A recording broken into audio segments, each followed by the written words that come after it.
uh, riwayat-riwayat yang tadi kami kutip itu berkaitan dengan puasa sunnah, Pak ya. Tapi puasa Ramadan ya sebagaimana kita ketahui, secara umum kita tahu kita semuanya ini berpuasa ya. Tapi kemudian kualitasnya kita masing-masing gak ada yang tahu, Pak ya. Kalau berbicara tentang puasa Ramadan ya, bukan merahasiakan dalam arti kita nggak diceritain pun orang tahu, Pak, kita puasa ya. Cuman kan ada kalanya orang yang tidak puasa nggak bisa diidentifikasi. Ya. Ini cerita ini saja. Puluhan tahun lalu tuh pernah ada kejadian. Jadi anak-anak muda mereka nggak puasa, Pak. Dan setiap hari tuh orang rumahnya tahu mereka puasa. Karena nggak ada yang bisa identifikasi. Ciri-cirinya orang yang tidak puasa kan kita nggak bisa, kecuali dia tampakkan terang-terangan ya. Berhari-hari ternyata mereka nih di lantai atas tuh punya utusan, Pak. Jadi dulu tuh sudah ada kurir sebenarnya, tapi belum pakai aplikasi. Jadi kurirnya ini setiap hari itu selalu keluar bawa tas ransel untuk beli pesanan.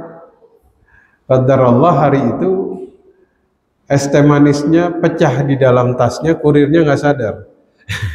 Jadi masuk ke rumah tuh tasnya basah. Ketika disuruh buka, wah lengkap di dalam, Pak, ada nasi padang. Ketahuan. Ya, nah maksud dari kalau dalam puasa ini lebih kepada puasa sunnah. Kalau puasa Ramadan kualitasnya ya ini tidak terukur. Karena yang masing-masing tahu kualitasnya cuman kita sendiri. Hari ini apakah kita sudah membicarakan aib orang? Nggak ada yang tahu. Apakah kita sudah melihat hal-hal yang dilarang? Nggak ada yang tahu. Ya. Namun secara zahir itu memang paling jelas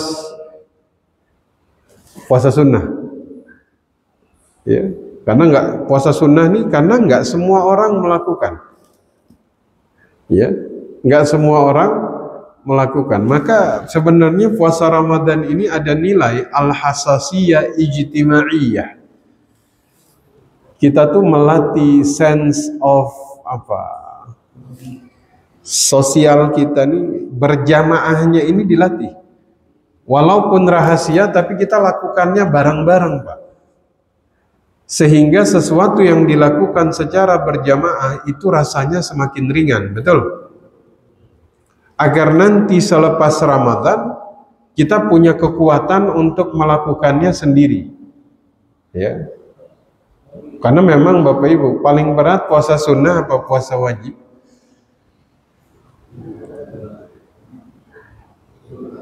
Sunnah. Kenapa, Pak? Karena sendiri-sendiri. Karena kita cuma tahu ini cuma aneh doang nih yang puasa nih. Dia kagak puasa, dia makan, sehingga godaannya lebih besar. Ketika dia menyembunyikan, nah ini sebenarnya modalnya itu sudah dari bulan Ramadan ini.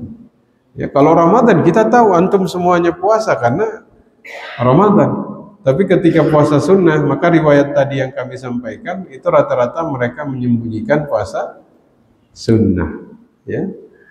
Nah, saking rahasianya Allah yang langsung membalasnya. Makanya lagi-lagi kita coba aplikasikan sesuatu yang rahasia ini kepada amal ibadah lain selain puasa, ya, agar kita dapat manfaat yang besar. Kira-kira begitu, Pak. Mudah-mudahan Allah kasih kekuatan kepada kita. Amin ya Rabbal. Karena yang nggak bisa diidentifikasi itu puasa, baik wajib maupun sunnah. Hatta kita bilang kita puasa Ramadan, iya wajib. Ketika Bapak bilang saya puasa, bisa dibuktikan? Nggak bisa. Tapi kalau sholat subuh, saya sholat, bisa dibuktikan? Bisa. Tadi Pak Rohiman, Pak Sumanto, semuanya kelihatan ketemu di masjid. Bisa pembuktian. Tapi puasa Ramadan, buktinya gimana? sir, nggak ketahuan. Walaupun secara umum kita yakini bahwa semua orang puasa. Makin sulit lagi puasa sunnah. Ya, mudah-mudahan Allah mudahkan. Wallahu a'lam. Silakan.